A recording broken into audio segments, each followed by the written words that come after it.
mahasiswa cerdas, hebat, dan merdeka. Kembali lagi belajar dengan Bu Guru Putri.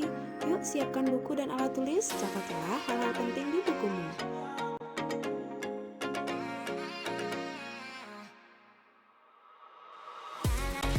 Oke anak-anak, kita lanjutkan pembahasan kita mengenai kerajaan-kerajaan yang ada di Indonesia.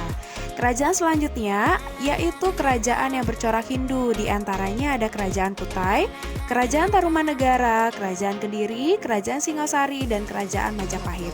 Kita akan bahas satu persatu secara lengkap. Jangan lupa perhatikan dengan baik dan catat hal-hal pentingnya ya.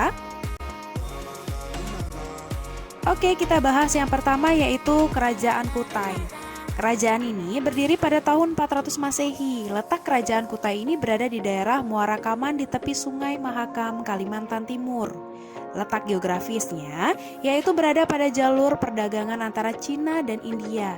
Kerajaan Kutai pertama ini bernama Kerajaan Kutai Kertanegara Ing Mertadipura atau Mertapura. Awal berdirinya dipimpin oleh Maharaja Kudungga bergelar Anumerta Dewa Warman. Adapun mata pencarian masyarakat kerajaan Kutai yaitu nomor 1 ada pertanian, dibuktikan dengan adanya minyak dan bunga malai. Kedua ada kerajinan dan pertukangan, ditandai dengan lampu-lampu seperti yang disebutkan dalam prasasti Tugu yang dihasilkan dari usaha di bidang kerajinan dan pertukangan. Dan yang terakhir ada perdagangan, dibuktikan dengan keberadaan sapi yang dipersembahkan oleh Raja Mula Warman kepada Brahmana. Nah, kita bahas sekarang raja-raja yang pernah memerintah kerajaan ini. Ada banyak, tapi kita akan bahas beberapa. Nomor 1 ada Maharaja Kudungga dengan gelar Anumerta Dewa Warman. Beliau adalah pendiri dari kerajaan Kutai sekaligus raja pertama yang berkuasa di Kutai. Nomor 2 ada Maharaja Aswawarman, yaitu beliau adalah anak dari Raja Kudungga. Dikenal sebagai Wangsakarta dari kerajaan Kutai karena beliau merupakan pendiri dinasti atau pembentuk keluarga. Nomor 3 ada Maharaja Mulawarman Naladewa.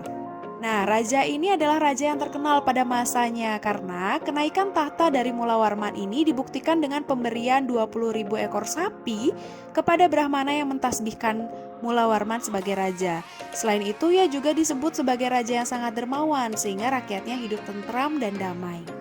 Di nomor 21 ada Maharaja Dharma Setiawarman.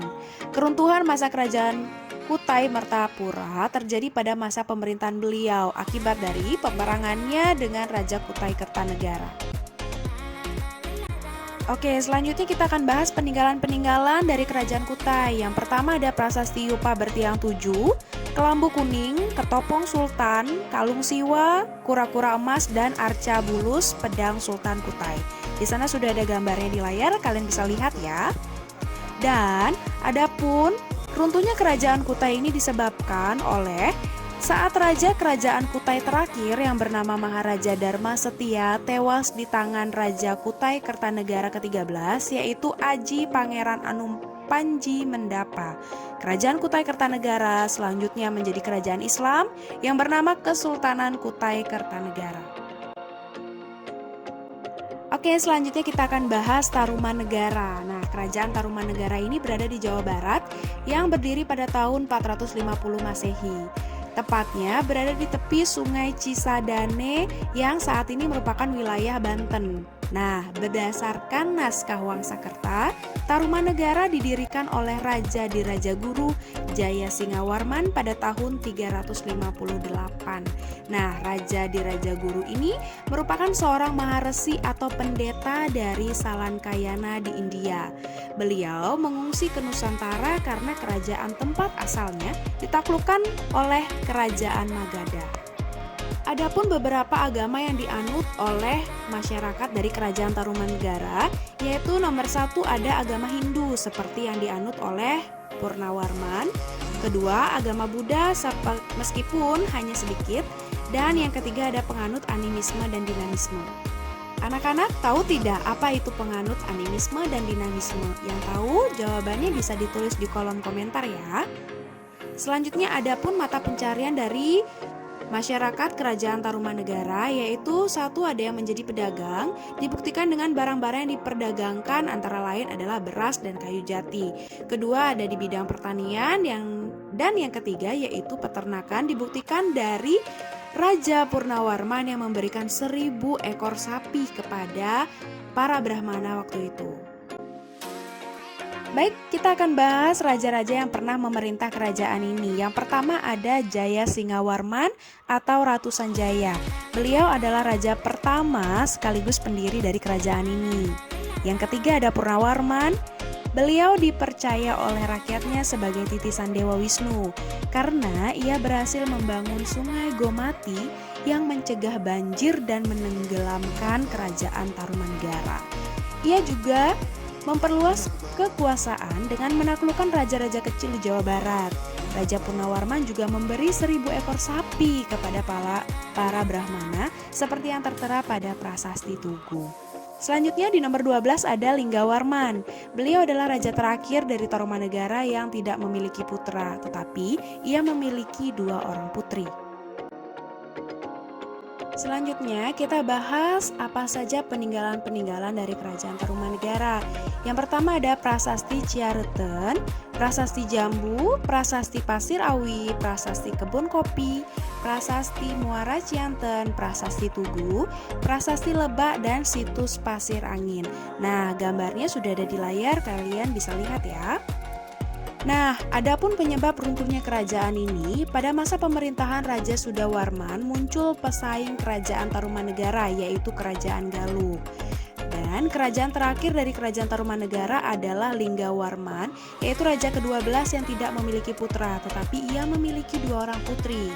Kerajaan Galuh memutuskan untuk memisahkan diri dari kerajaan Tarumanegara, sehingga sejak saat itu kerajaan Tarumanegara dibagi menjadi wilayah kerajaan Sunda dan kerajaan Galuh dengan Sungai Citarum sebagai batasnya. Runtuhnya kerajaan Tarumanegara pada akhir abad tersebut disebabkan oleh penyerangan dari Sriwijaya. Kerajaan Hindu yang selanjutnya yaitu Kerajaan Kediri. Kerajaan ini pada tahun 1041 atau 963 Masehi, Raja Airlangga memerintahkan membagi kerajaan menjadi 2 bagian. Pembagian kerajaan tersebut dilakukan oleh seorang Brahmana yang dikenal akan kesaktiannya yaitu Empu Barada. Kedua kerajaan tersebut yaitu yang pertama ada Kerajaan Kauripan menjadi Jenggala dipimpin oleh Mapanji Garasakan. Lalu yang kedua ada Panjalu atau Kediri yang dipimpin oleh Sri Samarawijaya. Kedua daerah tersebut yang dibatasi oleh Gunung Kawi dan juga Sungai Berantas. Jadi diperkirakan kerajaan Kediri itu berdiri pada tahun 1117 Masehi dan letak kerajaan ini berada di Jawa Timur yang berpusat di Daha atau sekarang kita kenal dengan kota Kediri. Adapun asal-usul kota Daha berasal dari Danapura yang artinya kota api. Sistem kepercayaan masyarakatnya yaitu Hindu Shiva dibuktikan dengan ditemukannya patung Dewa Shiva catur muka atau bermuka 4. Adapun mata pencarian masyarakatnya yaitu yang utama yaitu sebagai bercocok tanam dan juga di bidang maritim. Mereka telah mengenal juga mata uang dan juga emas. Nah, kita sekarang bahas raja-raja yang pernah memerintah di kerajaan ini. Kita akan bahas yaitu di nomor 4 ada Sri Jayabaya. Nah, beliau ini terkenal dengan ramalannya untuk Indonesia. Diyakini sebagai titisan Dewa Wisnu dan masih keturunan Pandawa dari ayahnya, adalah raja yang berhasil membuat Kediri bersatu setelah sempat terpecah belah atas kematian dari Raja Airlangga. Ia adalah raja yang bijaksana dan memerintah secara adil, serta rakyatnya pun jadi makmur. Banyak sekali ramalan yang ditulis dalam Ramalan Jayabaya atau sering disebut dengan Jangka Jayabaya. Di nomor 9 ada Sri Kertajaya, yaitu raja terakhir dari kerajaan Kediri yang memerintah sekitar tahun 1194 sampai 1222. Selama pemerintahan beliau, ia dikenal sebagai raja yang kejam sehingga membuat para Brahmana dan rakyatnya membencinya. Oke, selanjutnya kita akan bahas apa saja peninggalan-peninggalan dari Kerajaan Kediri. Yang pertama ada Kitab Krisnayana, ditulis pada masa pemerintahan Raja Jayawarsa. Kedua ada Kitab Bharatayuda yang dibuat pada masa pemerintahan Raja Jayabaya yang ditulis oleh Empu Sedah dan Empu Panuluh. Dan yang ketiga ada Kitab Arjuna Wiwaha yang dibuat pada masa pemerintahan Raja Jayabaya ditulis oleh Empu Kanwa. Dalam kitab ini diceritakan kisah perkawinan Raja Airlangga dengan putri dari Kerajaan Sriwijaya. Yang keempat, ada Kitab Samaradana oleh Empu Darmaja yang menceritakan tentang sepasang suami istri yaitu Semara dan Rati yang menggoda Dewa Siwa yang sedang bertapa. Dan yang terakhir ada Kitab Lubdaka yang ditulis oleh Empu Tanakung pada zaman Raja Kameswara. Kitab ini menceritakan tentang seorang pemburu bernama Lubdaka yang mengadakan pemujaan terhadap Dewa Siwa sehingga rohnya yang semestinya masuk neraka menjadi masuk surga. Adapun gambar-gambar dari beberapa kitab ini ada di slide selanjutnya ya.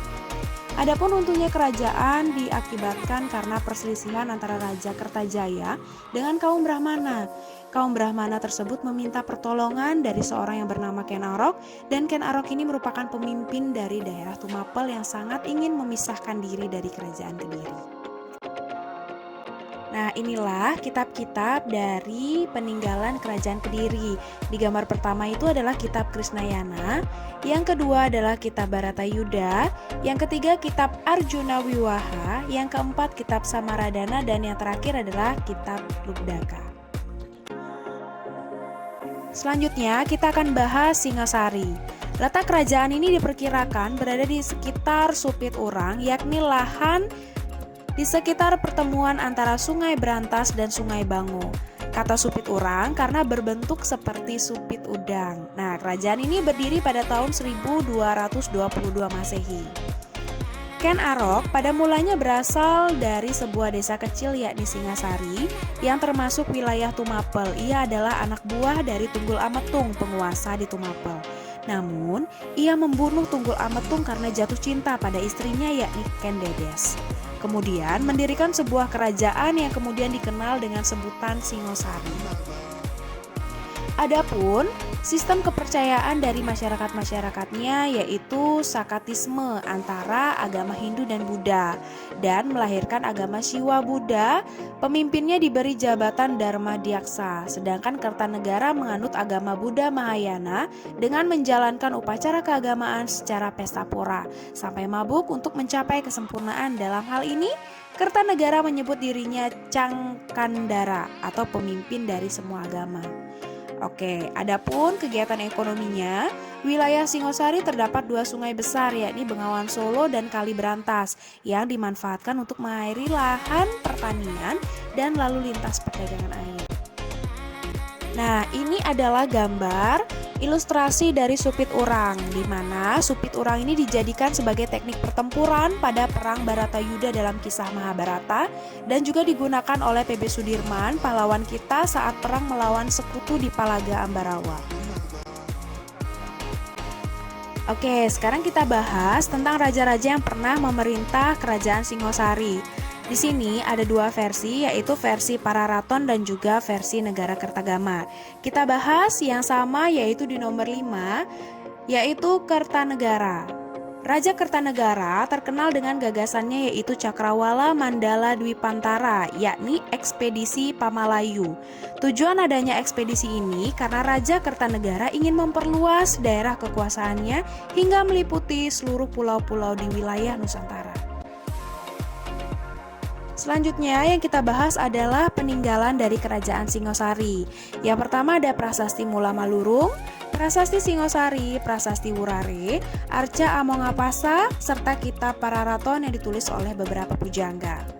Adapun penyebab runtuh dari Kerajaan Singosari ini berawal dari Raja Kertanegara yang memiliki strategi penaklukan kekuasaan di luar Jawa yang berdampak pada lemahnya sistem pertahanan di dalam kerajaan. Sehingga ketika terjadi pemberontakan oleh Bupati Gelang-Gelang yakni Jaya Katuang dari Kediri, sehingga Kerajaan Singosari tidak lagi memiliki kekuatan pertahanan dari dalam. Namun pada akhirnya kerajaan ini dapat direbut kembali oleh pasukan yang dipimpin oleh Raden Wijaya, yakni menantu dari Raja Kertanegara, yang berhasil meruntuhkan kembali kerajaan Kediri. Nah, yang terakhir kita bahas yaitu Kerajaan Majapahit.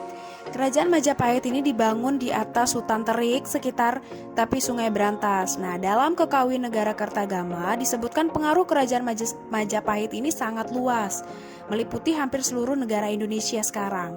Dari daerah di Pulau Sumatera di bagian barat sampai ke Maluku di bagian timur. Nah, kerajaan ini diperkirakan berdiri pada tahun 1292 Masehi. Kerajaan Majapahit terbentuk berawal dari Raden Wijaya yang bersekutu dengan pasukan Mongol untuk melawan pasukan Jayakatwang, dan setelah menang, Raden Wijaya berbalik melawan pasukan Mongol tersebut dan akhirnya pasukan tersebut meninggalkan wilayah Jawa. Raden Wijaya kemudian mendirikan Kerajaan Majapahit yang berpusat di daerah Trowulan yang sekarang menjadi Kabupaten Mojokerto. Adapun sistem kepercayaan dari masyarakatnya, Raja-Raja Majapahit umumnya beragama Siwadari atau aliran Siwa Sidanta, kecuali Tribuana Tunggadewi, ibunda dari Hayam Wuruk yang beragama Buddha Mahayana. Walaupun begitu, Siwa dan Buddha merupakan agama resmi dari kerajaan ini. Ekonomi dari Kerajaan Majapahit berupa negara agraris dan sekaligus sebagai negara perdagangan, sehingga dalam bidang ekonomi, masyarakat di Pulau Jawa telah sebagian mengenal mata uang sejak abad ke-8 pada masa kerajaan Medang yang menggunakan butiran dan keping uang emas serta uang perak. Nah, menurut Kekawi Negara Kertagama, daerah kekuasaan Majapahit itu meliputi Sumatera, Semenanjung Malayu, Kalimantan, Sulawesi, Kepulauan Nusa Tenggara, Maluku, Papua, Tuamsik atau Singapura, dan sebagian kepulauan Filipina. Majapahit juga memiliki hubungan dengan Kampa, Kamboja, Siam, Birma bagian selatan dan juga Vietnam. Bahkan juga mengirim beberapa duta-dutanya ke Tiongkok. Adapun raja-raja yang pernah memerintah, nomor 1 ada Raden Wijaya atau Kertarajasa Jayawardana. Beliau adalah pendiri sekaligus raja pertama dari Kerajaan Majapahit. Yang keempat ada Raja Hayam Wuruk atau Sri Raja Sanagara. Pada masa pemerintahan beliau tercetuslah falsafah yang sampai saat ini menjadi pedoman kenegaraan kita, yakni Bhinneka Tunggal Ika Tanhana Dharma Mangrua, yang bermakna meskipun berbeda-beda tetapi tetap satu dan tidak ada keraguan dalam kebenaran. Selain itu, ia juga membina hubungan yang baik dengan beberapa kerajaan-kerajaan. Dan bersama dengan Mahapatinya bernama Gajah Mada, memiliki sumpah yang terkenal dengan nama Sumpah Palapa yang bertekad untuk mempersatukan Nusantara di bawah kekuasaannya. Adapun beberapa peninggalan-peninggalan dari Majapahit dapat kalian lihat ada beberapa prasasti-prasasti serta kitab-kitab. Adapun di sana yaitu Kitab Sutasoma dan Kitab Negara Kertagama yang kita kenal sampai hari ini.